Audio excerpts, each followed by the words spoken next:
আল্লামা আবুল ফরজ আব্দুর রহমান ইবনুল জাওজি রাহিমাহুল্লাহ তার বিখ্যাত 3 খণ্ডের কিতাব সিফাতুস সাফওয়া ওই কিতাবের মধ্যে তিনি নিয়ে আসছেন ওয়া আন সাদ ইবনে আবি ওয়াক্কাস রাদিয়াল্লাহু তাআলা আনহু قال হযরত সাদ ইবনে আবি ওয়াক্কাস রাদিয়াল্লাহু তাআলা আনহু থেকে বর্ণিত তিনি বলেন লাম্মা খারাজা রাসূলুল্লাহ সাল্লাল্লাহু আলাইহি ওয়াসাল্লাম ইলা বাদর, নবীজি যেদিন বদর যুদ্ধের জন্য বের হবেন, এবার নবীজি মদিনা থেকে কাকে কাকে যুদ্ধে নিবেন কাকে নিবেন না রাসূল নির্বাচন শুরু করলেন। সকলকে দাঁড় করাইলেন, যারা বেশি বৃদ্ধ রাসূল এদেরকে বলতে লাগলেন আপনারা দুর্বল থাকেন মদিনায়, যারা যুদ্ধের জন্য প্রস্তুত এদেরকে নবীজি নির্বাচন করছে।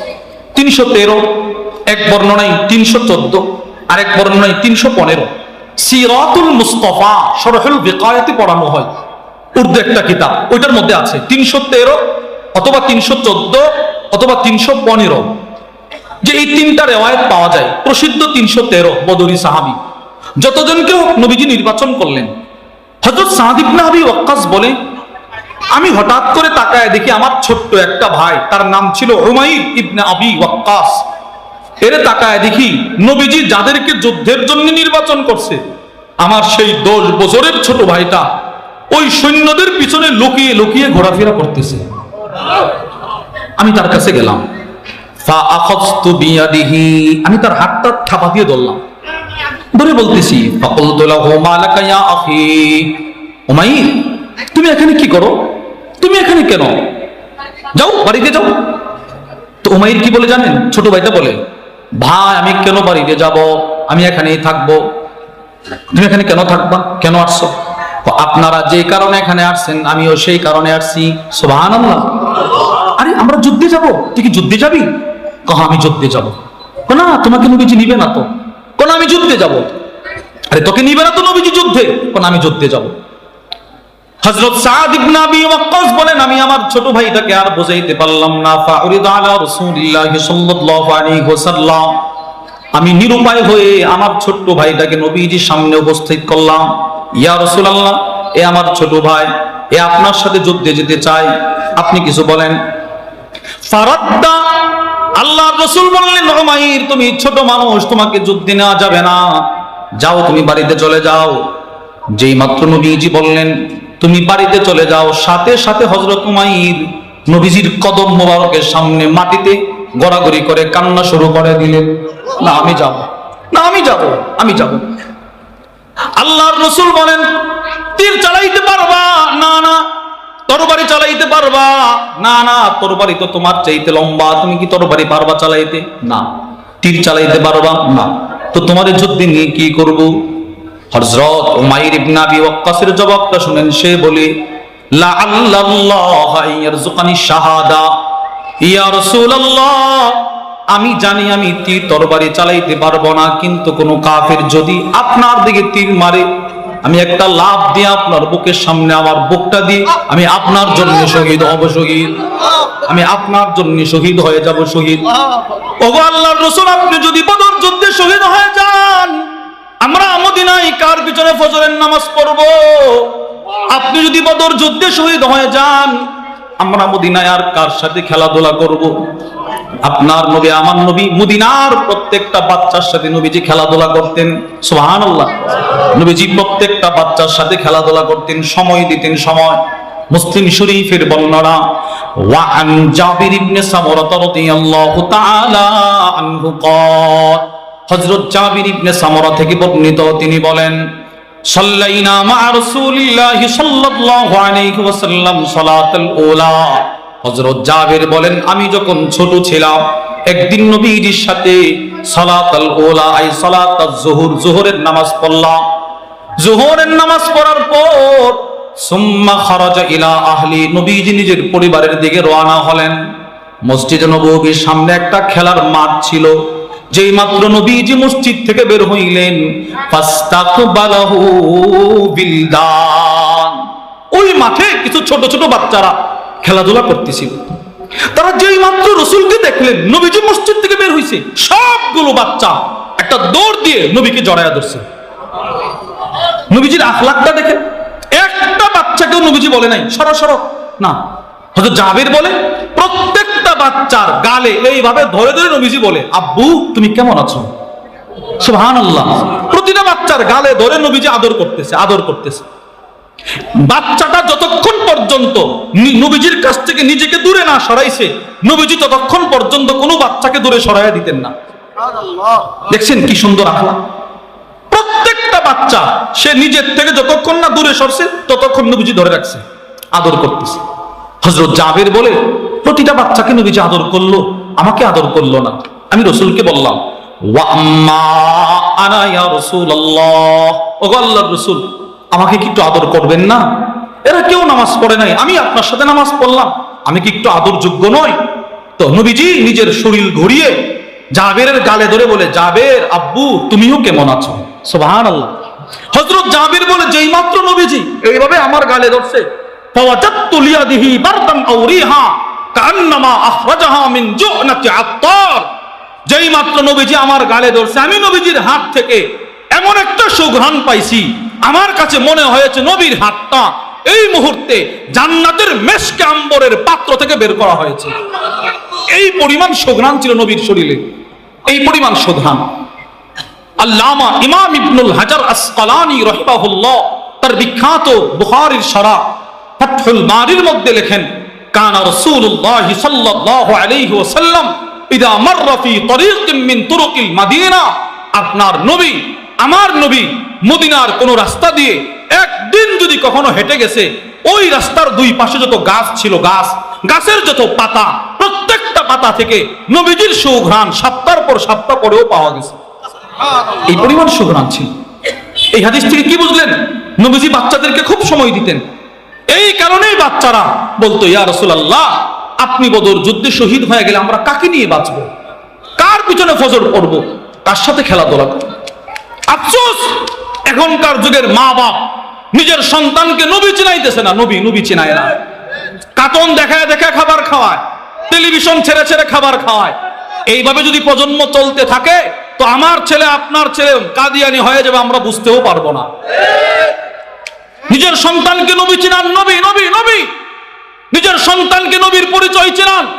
আল্লামা আব্দুর রাউফ আল মানাভি রাহিমাহুল্লাহ তার বিখ্যাত কিতাব ফাইদুল কাদির শারহুল জামিউস সগীর মিন আহাদিসিল বাশীর ওয়ান নাদির, ওই কিতাবের মধ্যে লেখেন প্রত্যেক মা বাবার উপরে ফরজ নিজের সন্তানকে নবী চিনানো।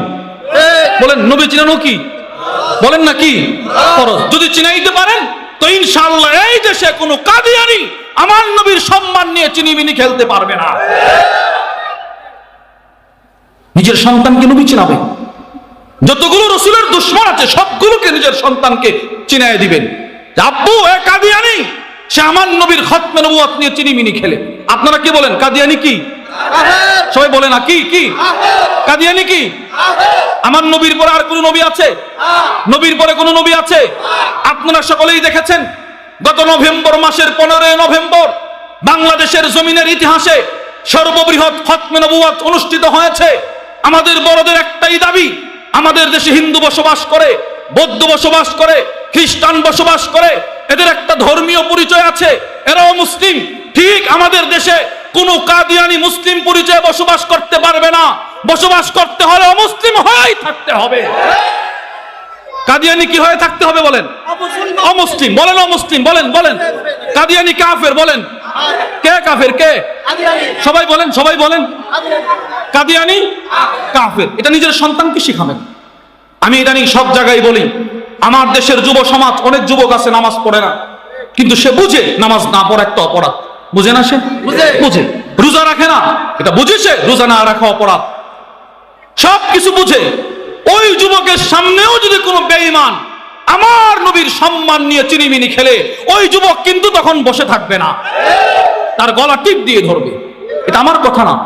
আমি কথাটি কেন বলি? এখন বর্তমান বিশ্বের সবচেয়ে বড় আলেম যাকে বলা হয় শাইখুল ইসলাম আল্লামা তাকি উসমানী হাফিজাহুল্লাহ, তার বিখ্যাত বুখারীর শরহ ইনআমুল বারী, উর্দু একটা শরহ আছে, ওই কিতাবের মধ্যে নিয়ে আসছে। তিনি বলেন হিন্দুস্তানের একটা মদখুর ছিল। মদখুর বলেন কে ছিল?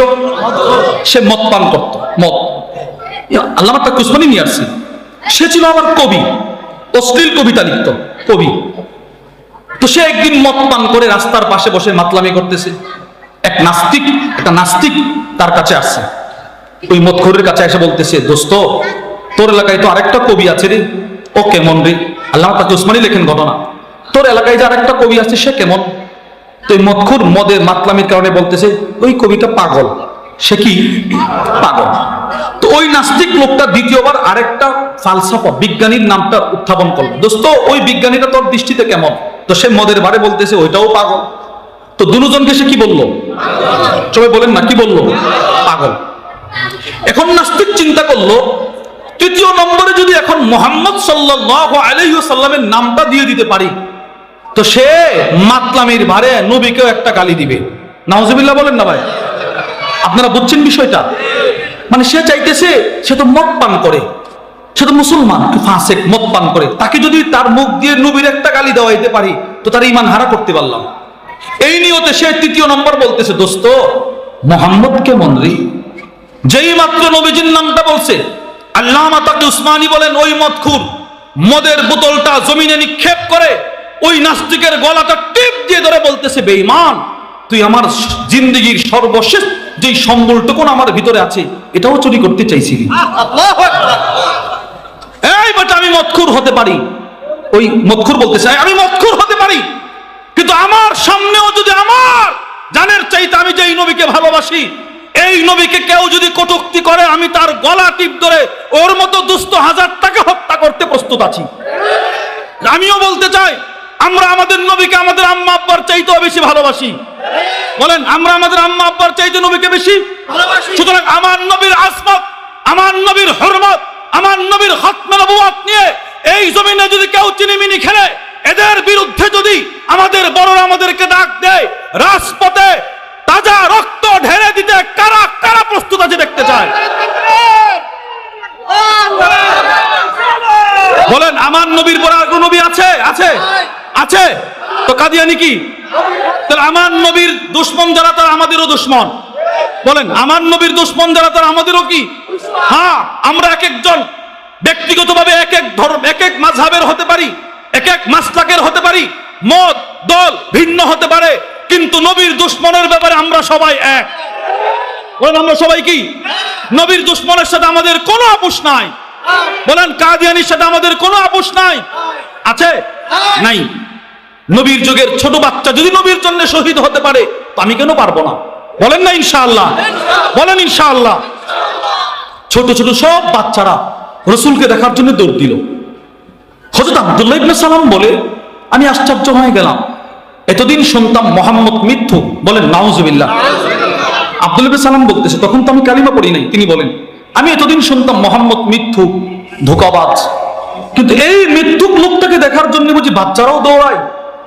আব্দুল্লাহ ইবনে সালাম বলে ফাজিতু ফিন নাস লিআনজুরা, আমিও আল্লাহর রাসূলকে একটা নজর দেখার জন্য একটা দৌড় দিলাম। সুবহানাল্লাহ বলেন।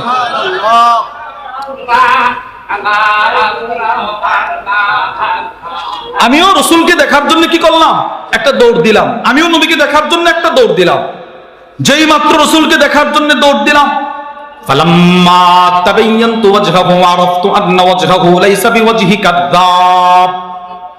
আল্লাহর কসম, এতদিন পর্যন্ত শুনতাম নবীজি মিথ্যুক, নবীজি মিথ্যুক, কিন্তু আজকে রাসূলের চেহারাটা যেই মাত্র আমি দেখলাম, আমি আব্দুল্লাহ ইবনে সালাম বলে উঠলাম এত সুন্দর চেহারার মানুষটি কখনো মিথ্যাবাদী হতে পারে না। সুবহানাল্লাহ। তিনি বুঝি মিথ্যাবাদী না? এত সুন্দর চেহারার মানুষ, তিনি কখনো মিথ্যা বলতে পারেন না। সুবহানাল্লাহ বলেন না? আব্দুল্লাহ ইবনে সালাম বলেন আমি এবার নবীজি মদিনায় ঢুকতেছেন, আমি আবার রাসূলের একটা কথা শোনার জন্য মদিনার প্রধান গেটের সামনে দাঁড়িয়ে রইলাম। দেখি নবীজি আবার কি বলে। আল্লাহর রাসূল মদিনায় ঢোকার পর সব সাহাবাদের উদ্দেশ্যে রাসূল একটা ছোট্ট ভাষণ দিলেন। আল্লাহর রাসূল বলেন ইয়া আইয়ুহান নাস, হে লোক সকল, আফসুস সালাম, বেশি বেশি সালাম দিবা, একে অপরকে সালাম দিবা। দেখেন এক নাম্বার সালাম, মদিনায় ঢুকেই নবীজি বলতেছে। এখন নবীজি কি বলে দেখেন, 2 ওয়া আতইমুত তাআম, অনাহারীকে খাবার খাওয়াইবা। সুবহানাল্লাহ বলেন। তাহলে অনাহারীকে খাবার খাওয়ানো, অসহায় মানুষকে খাবার খাওয়ানো, এটা ব্যক্তিগত পারিবারিক না সামাজিক ইবাদত? সামাজিক। তিন, ওয়াসিলুল আরহাম, আত্মীয়তার বন্ধন ঠিক রাখবা। সুবহানাল্লাহ। এটা কি ব্যক্তিগত, পারিবারিক না সামাজিক? সামাজিক। চার, নবীজি সাল্লাল্লাহু আলাইহি সাল্লাম বলে ওয়াউদুল মারিদ, অসুস্থ রোগী দেখতে যাইবা। সুবহানাল্লাহ। তাহলে এবার দেখেন, সালাম দিবা, সালামের পরে রাসূল যে তিনটা কথা বললেন, তিনটাই কিন্তু সামাজিক ইবাদত। তাহলে নবীজি মক্কা থেকে মদিনায় ঢোকার পর নবীজি সর্বপ্রথম সামাজিক ইবাদতের গুরুত্ব দিলেন। মক্কার জিন্দেগিতেও সামাজিক ইবাদতের গুরুত্ব, মদিনার জিন্দেগিতেও সামাজিক ইবাদতের গুরুত্ব। সুবহানাল্লাহ। এবার আল্লাহর রাসূল শুধুই মাত্র সাহাবাদেরকে আদেশ করেই শেষ নয়। হযরত আবু হুরায়রা বলেন, মুসলিম শরীফের বর্ণনা, নবীজি কখনো কখনো সাহাবাদেরকে বসিয়ে বসিয়ে হাজিরা নিতেন। হাজিরা, আজকে কে কয়টা সামাজিক ইবাদত করছো? সুবহানাল্লাহ বলে। নবীজি এটার গুরুত্ব বোঝানোর জন্য ফাঁকে ফাঁকে হাজিরা নিতেন।